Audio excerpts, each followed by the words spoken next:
The sun rose slowly over the city as the sounds of traffic, distant voices, and birds filled the air. A new day had begun in Venezuela, and for the next 24 hours, life would move with its own rhythm, sometimes calm, sometimes tense, but always full of stories. From early morning until late at night, every moment carried a lesson, not only about the country, but also about people, survival, and hope. At dawn, the streets were quiet, but not empty. A few shop owners lifted metal shutters while street vendors prepared small carts with coffee and bread. The smell of fresh arepas spread through the air, simple yet comforting. People greeted each other warmly, even strangers, because here, connection mattered. A short conversation at a food stall could turn into laughter, advice, or shared worries about the day ahead. For many, breakfast was light, but it was enough to start moving forward. Public transport began to fill quickly. Buses arrived already crowded, and people stood close together, holding bags, phones, and sometimes nothing but patience. Conversations flowed naturally. Someone talked about rising prices, another shared news about a relative who had left the country, and someone else simply listened. Even during difficult times, people found comfort in talking.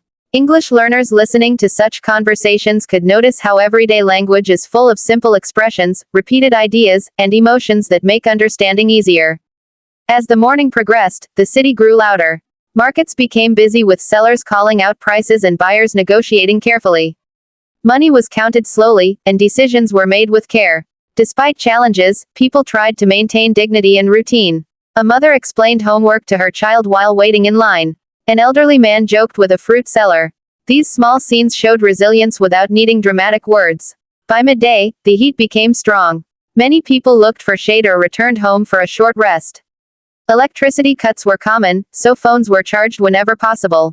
Inside homes, families gathered to eat simple meals together. Rice, beans, and vegetables were shared, and conversation continued. Stories from the past mixed with worries about the future, but there was also humor. Laughing, even for a moment, helped lighten the weight of the day. In the afternoon, the pace changed again. Streets filled with schoolchildren walking home, talking loudly and freely. Young people met friends, dreaming of opportunities, travel, and better days. Some practiced English using their phones, believing that language could open doors. Learning English was not just a hobby, it was hope. It represented connection with the world beyond borders. As the sun began to set, the city softened. The sky turned orange and pink, and for a moment, problems felt distant. Families sat outside their homes, sharing stories as the evening breeze arrived. Music played from radios, sometimes sad, sometimes joyful. Music had always been a powerful voice in Venezuela, expressing feelings words could not. Night brought both beauty and caution. Lights flickered on where electricity allowed, and streets became quieter. People returned home early, locking doors carefully. Inside, candles or small lamps created soft shadows on the walls. Conversations continued in lower voices. A father told his children about strength and honesty. A young woman wrote in her notebook, practicing English sentences she hoped to use one day. Late at night, the city rested, but never fully slept. In the distance, dogs barked, and a motorcycle passed now and then. For some, worries kept them awake. For others, dreams offered escape. 24 hours had passed, filled with ordinary moments that together formed a powerful story. Venezuela was not just headlines or statistics. It was people waking up, working, hoping, and holding on. For an English learner, this story shows how language lives in daily life.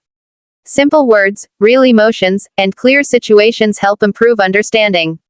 Listening to stories like this builds fluency naturally, because language is learned best when it feels human. And just like the people of Venezuela, learning English is a journey taken one day at a time, with patience, courage, and hope. Morning arrived quietly, almost gently, as the first light touched the rooftops of the city. In Venezuela, a new day always carried uncertainty, but it also carried determination. People woke up early, not because life was easy, but because waiting too long meant falling behind. The sound of alarms mixed with distant traffic and the calls of street sellers preparing for another long day. Within these first moments, the city reminded everyone that life must continue.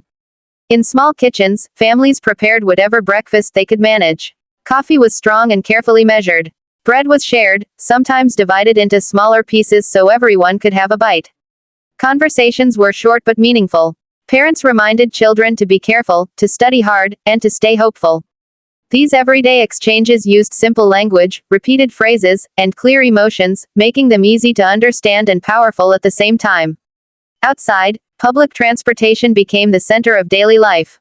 Long lines formed early, and people waited patiently, knowing there were few alternatives. Buses arrived late and full, yet people squeezed in, helping each other make space. Someone offered a seat to an older passenger. Another person held a bag for a stranger. These small acts of kindness happened quietly, without expectation of praise. Listening to such moments teaches English learners how politeness, apologies, and gratitude are used naturally in real life. By mid-morning, the streets were fully awake. Shops opened their doors, and markets filled with noise and movement. Sellers spoke quickly, repeating prices and offers. Buyers asked simple questions, counting money carefully before making choices. Bargaining was common, but it was done with respect. Everyone understood that survival depended on cooperation. Language here was practical and direct, full of useful expressions for daily communication. Work took many forms. Some people had offices, others sold goods on sidewalks, and many worked informally, changing plans every day. A young man repaired phones under a small umbrella. A woman sold homemade food, proud of her cooking skills. Their conversations were honest and focused on the present moment. There was little talk about luxury, but much talk about effort and persistence. At noon, the heat became heavy, slowing everything down. People searched for shade and water. If electricity was available, fans offered brief relief. Lunch was simple and shared whenever possible. Eating together created a sense of unity. Stories were exchanged, memories were recalled, and plans were discussed, even if the future felt unclear. In these moments, language softened, and voices became calm and reflective. The afternoon brought movement again. Children left schools, filling the streets with laughter and energy. Despite difficulties, they played and joked, reminding adults that joy still existed. Teenagers talked about music, movies, and dreams of traveling abroad. English words appeared naturally in their conversations, learned from songs, videos, and social media. For them, English was a bridge to a wider world. As evening approached, the sky changed color, and the city slowed once more. Families gathered outside their homes, enjoying the cooler air. Neighbors talked across balconies and sidewalks, sharing news and advice. Music played from nearby houses, blending with the sounds of the city. Even without much, people created warmth through connection. Nightfall brought caution. People returned indoors, locking doors and closing windows. Inside, families spent time together, often without television or internet. Candles and small lights created a peaceful atmosphere. Parents spoke to their children about values, honesty, and strength. Young adults studied, read, or practiced English, believing knowledge could change their future. Late at night, silence settled in slowly. The city rested, holding both fear and hope within its quiet streets. Some people lay awake, thinking about tomorrow. Others dreamed of better opportunities. 24 hours had passed, full of challenges and courage. This day in Venezuela showed that life is not defined only by hardship, but by the human spirit. For English learners, stories like this offer more than vocabulary. They offer understanding, empathy, and real-world context. Language becomes alive when it reflects real people and real experiences. Just as each day in Venezuela is faced step by step, learning English is also a journey, built through patience, practice, and belief in a better tomorrow.